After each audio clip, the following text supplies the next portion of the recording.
সেটাই বলছে মাইয়াত্তাকিল্লাহ ইয়াজুল মাখরাজান ইয়াজাল্লাহু মাখরাজান ওয়া ইয়ারযুকহু মিন হাইথু লা ইয়াহতাসিব।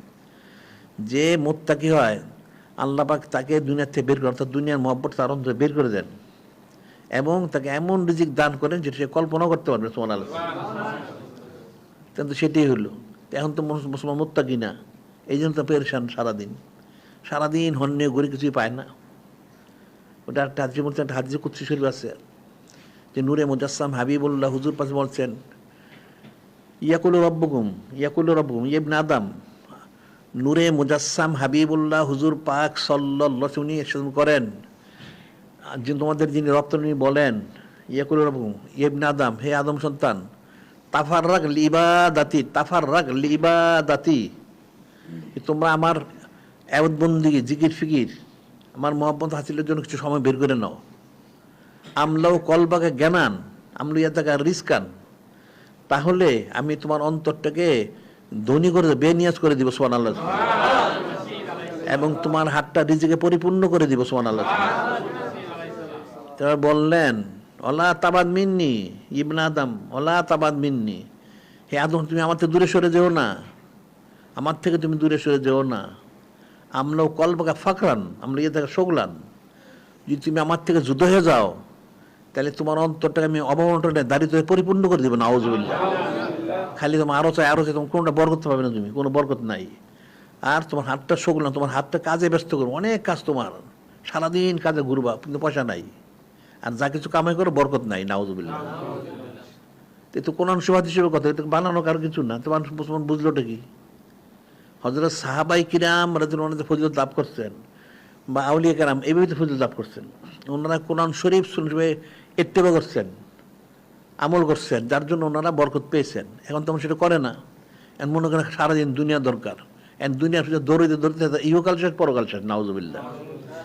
তাতে উচিত ছিল যে তাকে দিনদারিটাকে প্রাধান্য দেওয়া।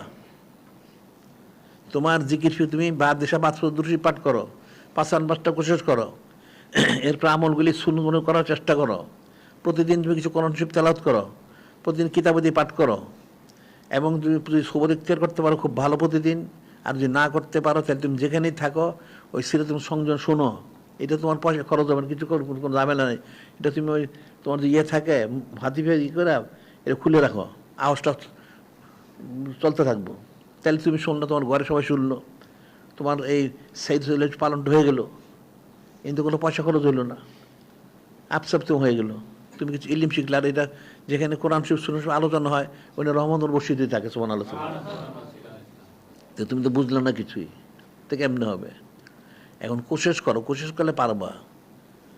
এই জন্য যে একটা কথা আছে ফার্সিতে, বাজা বাজা হারাচিস বাজা গার কাফির ও গোবর বুধ পুরুষটি বাজা বাজা ই দর্গে মা দর্গা নাউমিদিনিস সদবার তবাস্কৃতি বাজা, বাজা তুমি ফিরে আসো, ফিরে আসো, হার আছে হাসতি বাজা, তুমি যে হও, গার কাফির ও গোবর বুধ পুরুষটি বাজা, কাফেরও তুমি অগ্নি বসক হও, মূর্তি পূজক, ফিরে আসো। ই দর্গায় মা দর্গায় নাউমিদিনিস, এটা আল্লাহ পাকের দরবার এমন কেউ নিরাশ হয়ে ফিরে না। সতবার গার তবা শিখছি বাজা বাজা, শতবার যদি 1000বার তুমি তবা ভঙ্গ করে থাকো, তারপর তুমি ফিরে আসো, তুমি তবা করো, আল্লাহ কবুল করবেন। সুবহানাল্লাহ। এখন সমস্যাটা কোথায়? সমস্যা অন্তরের মধ্যে। সমস্যা হলো অন্তরের মধ্যে। তুমি কোশিশ করবে কুদ্দুতি ফসল তোমার না হইলে পরে জানাই আমার দেখবা কুদ্দুতি ফসল হবে। হ্যাঁ, কুদ্দুতি ফয়সালা হবে। আল্লাহ কিন্তু বলছেন একটা জিনিস, মানুষ বেঈমান কেমন জানো? আল্লাহ বলছেন কোরআন শরীফে, অলাউ আন্না হালাল কোরা, অলাউ আন্না হালাল কোরা আমনত তাকাও, যদি জমিনবাসী খালেস ইমান আনতো, মোত্তাকি হইতো, আল্লাহ নিজে বলতেছেন অলাউ আন্না হালাল কোরা, অলাউ আন্না হালাল কোরা, যদি জমিনবাসী আমানত তাকাও হাকি মোত্তাকি হইতো, ইমান আনতো, লা ফাতাহানা আলাইহিম বারাকাত মিনাস সামাল আরদ, লা ফাতাহানা আলাইহিম, আমি তার জন্য যদি সে খালেস ইমান আনতো মরতে, তাহলে আমি তার জন্য আসমান জমিনে যত বরকত সব খুলে দিতাম। সুবহানাল্লাহ। সে কত চায় সব খুলে দিতাম, কিন্তু লাকিন কাযযাবু, আল্লাহ বললেন সে আমাকে মিথ্যারোপ করে। নাউযুবিল্লাহ। সে আমার এমতবন্দি করলে রিফি করলে যে আমি তাকে খাবার দিতে পারবো না, নাউজুবিল্লাহ। যে মানুষ বলে তাকে মাদ্রাসা বলে খাওয়া পায় না, এই জন্য ছেলেদের মাদ্রাসায় দেয় না। ওই দুনিয়া শিখে শিখে কাফের বানায়, মুশরিক ইহুদি নাসারা বানায়। বিশ্বাস করলো কই? আল্লাহ তো সেটাই বলছেন, লাকিন কাজ যাবো। তারা আমাকে মিথ্যারোপ করে। আর আমি রিজিক আমি ওয়া রাজ্জাকুল কুওয়াতিল মাতিন ওয়া মিন দাব্বাতিন ফিল আরদি ইল্লা আলা রিজকুহা। জমিনের যত প্রাণী, শুধু জিন ইনসান না, যত সৃষ্টি সকলের রিজিকের জিম্মাদার যিনি খালিক, যিনি আল্লাহ, তিনি সুবহানাল্লাহ। তুমি মরতে কেউ না, খালি ইমান আনো, দেখবা তো কুদ্দুতি রিজিকের ফয়সালা হবে। আর তুমি সারাদিন বাজারে ঘুরে কই পয়সা তো পাও না। কয়জনে কতগুলি গাড়ি বাড়ি করছে বলো দেখি? কজনের কটা গাড়ি বাড়ি আছে?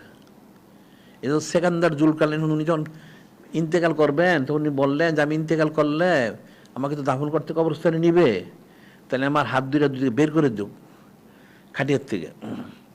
তো ওনার দ্বারা সব বলেন কি এটা তো সুন্নত না, এটা তো হাত ভিতরে রাখতে হবে না, আমারটা বের করে দিবা কেন?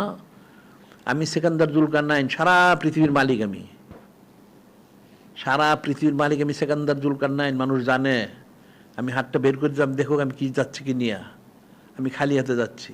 আর তুমি 2-4 কাটা 10 কাটা 20 কাটার মালিক, তুমি কি নিয়ে দেবা? এই নসিহতের জন্য আমি বলেছি, অন্য কোনো উদ্দেশ্য আমি বলি নাই। তো কে নিয়ে যাব? জমিনটা কোনো যে কমছে কোনোখানে? মানুষ মারা গিয়ে কবরের ভিতরে ঢুকে গেছে, সে জমিনের ভিতরে সে গায়েব হয়ে গেছে। জমিন কিন্তু ঠিকই আছে, তার বাড়িঘর সম্পত্তি সব আছে, সে গেছে মাটির ভিতরে।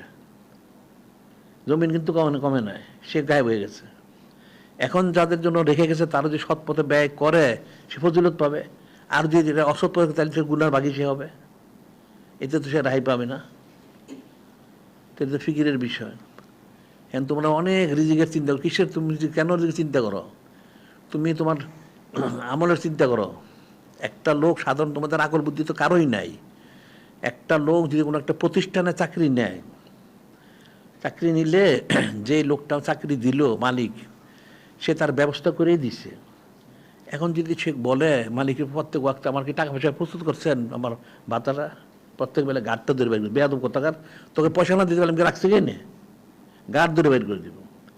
এটা যদি এরকম হয় তাহলে তুমি আল্লাহ কোনা বান্দা দাবি করো, নূরে মুজাসসাম হাবিবুল্লাহ হুজুর পাক সাল্লাল্লাহু আলাইহি ওয়াসাল্লাম উম্মত দাবি করো, আর বললাম আমার রিজিকের ব্যবস্থা নাই, নাউজুবিল্লাহ। আল্লাহ তোমার যে দুনিয়াতে পয়দা করলেন, রিজিক ছাড়া করছেন, আল্লাহ তোমার রিজিক দিয়ে সৃষ্টি করছেন, তুমি কেন পেরেশান হয়েছ? এই জন্য আছে ইন্না রিস্কা লাইতুল আবদা, ইন্না রিস্কা লাইতুল আবদা কামিতুল আজলু। হাদিসে নিশ্চয় রিজিক মানুষকে এভাবে তালাশ করে যেমন মৃত্যু তালাশ করে। তাকে রিজিক পৌঁছতেই হবে, তার রিজিকে যা সেটা তার কাছে পৌঁছতেই হবে। কারণ এখানে কোনো রোগ নাই যে রিজিক পৌঁছবে না, না, রিজিক পৌঁছবে।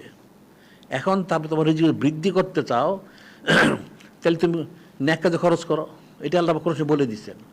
কেউ যদি মনে করে আমার রিজিক কম, সে বাড়াইতেছে, তাহলে তার একটা আল্লাহ শিক্ষা দিচ্ছে, সেটা কি? মান কুদিরে রিস্ক, মান কুদির আলহে রিস্ক ফালিউন ফিক মিম্মাতুল্লাহ। আল্লাহ পাক ঈশান কোরআন শরীফে আছে, মান কুদির আলে রিস্ক হু ফালিউন ফিক মিম্মাতুল্লাহ। যদি কার রিজিক সংকীর্ণ হয়, আল্লাহ বলেন তুমি আমার রাস্তায় খরচ করো।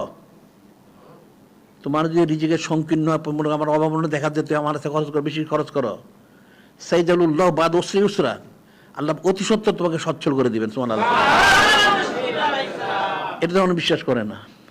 হ্যাঁ, আল্লাহ তো নিজে বলে দিলেন, তুমি যদি মনে করো তোমার রিজিক কম হচ্ছে, রিজিক অভাব সৃষ্টি হচ্ছে, তুমি তো আমার রাস্তায় খরচ করো, আমি তোমার রিজিকের অতি সচ্ছল করে দেবো। সুবহানাল্লাহ। আনফিক ইবনে উনফিক আলাইক, আনফিক ইবনে উনফিক আলাইক, আমার রাস্তায় খরচ আমি তোমাকে দিব। এখন তো মানুষ কোরআন শরীফ বিশ্বাস করে না, হাদিস বিশ্বাস করে না, নাউজুবিল্লাহ। তাহলে সে বরকত পাবে কোত্থেকে? তার আকীদা নষ্ট, আকীদা শুদ্ধ না। আকীদার শুদ্ধ করো।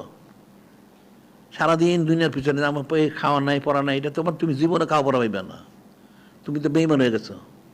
তুমি তো আল্লাহ পাকের বিশ্বাস করতে পারো নাই, ওনার হাবিব মাহবুব নূরে মুজাসসাম বিশ্বাস করতে পারো নাই, তাহলে তুমি কী বরকত পাবে? যেমন আরেকটা হাদিস শরীফ আছে যে নূরে মুজাসসাম হাবিবুল্লাহ হুজুর পাক সাল্লাল্লাহু আলাইহি ওয়াসাল্লাম জামানায় খেদমত তো অনেকেই করতেন, 2 ভাই ছিলেন, 2 ভাই খেদমত, একজন খেদমত করতেন। একজন খেদমত করতেন এসে, আরেকজনে খ্যাত খামার ব্যবসা বাণিজ্য করতেন। তো যেই ভাই পয়সা কামাই করে সেই একদিন আসলো, আসার জিজ্ঞেস করলেন কেমন তোমার চলছে। তো সে বলতেছে, ওই ভাই উনি বলতেছেন যে আমি ইয়া রাসূল আল্লাহ, আমার তো খুব ভালোই চলছে, তো আমার এই ভাইটা তো আপনাদের নিয়ে থাকে, সে যদি আমার সাথে থাকতো তাহলে আর বেশি কামাই করতে পারতাম, তাহলে বেশি কামাই করতাম। তখন নূরে মুজাসসাম বললেন, লাল্লাকা তুরজাকু বি, তোমার ভাইটা আমার খেদমত করে, এই তুলে তুমি রিজিক পাও। সুবহানাল্লাহ। যদি সেখান থেকে জায়গা তুমি এই রিজিকটা পাবে না, নাউজুবিল্লাহ। লাল্লাকা তুরজাকু বি, তার উসিলায় তোমাকে রিজিক দেওয়া হচ্ছে। তাহলে অর্থর কি হইলো, ন্যাক কাজে মশগুল তাহলে কুদ্দুতি রিজিক হয়। এখন তোমাদের বলে তোমরা মানো না, একটা রিজিক বের করতে বরকত বের করতে, তোমাদের বরকতের রাস্তা বন্ধ করে দিয়ে দিছ, বরকত খুলে দাও। যে লাল্লাকা তুরজাকু বি, যে তোমার ভাই যে আমার খেদমত করে এই জন্য তোমাকে রিজিক দেওয়া হচ্ছে, যদি সেখান থেকে চলে যায় তোমার রিজিকটা বন্ধ হয়ে যাবে, নাউজুবিল্লাহ। তো তোমার কি রিজিক চাও? তোমরা তো উল্টা পথে চলো খালি, তো উল্টা পথে চলতে পাবে না। একটা গাড়ির যদি পানি জানা আমাদের ডুবে মরে যাবে এটা, আর ওই লঞ্চ স্টিমার জমিনে তুলে দেবে, জীবনে চলতে পারবে না, উল্টা গেলে তো হবে না। তোমাদের সবক যদি ঠিক মতন করো, আল্লাহ বা কুদ্দুতি ফয়সালা করবেন। সুবহানাল্লাহ। আকীদা শুদ্ধ থাকতে হবে। এই বুজুর্গ লোকের আকীদা শুদ্ধ ছিল, জন্য সব হয়ে গেছে। একটা পয়সা খরচ করতে হয় না, সব কুদ্দুতি ফয়সালা, সময় ব্যয় করতে হয় না, কুদ্দুতি ফয়সালা হয়ে গেছে। এ কাজে আকীদা শুদ্ধ করো, হুসনে জন পোষণ করো, আদব শরবত শিখো, তাহলে কুদ্দুতি ফয়সালা হবে। হ্যাঁ, তোমরা থাকলে এইটাও আমার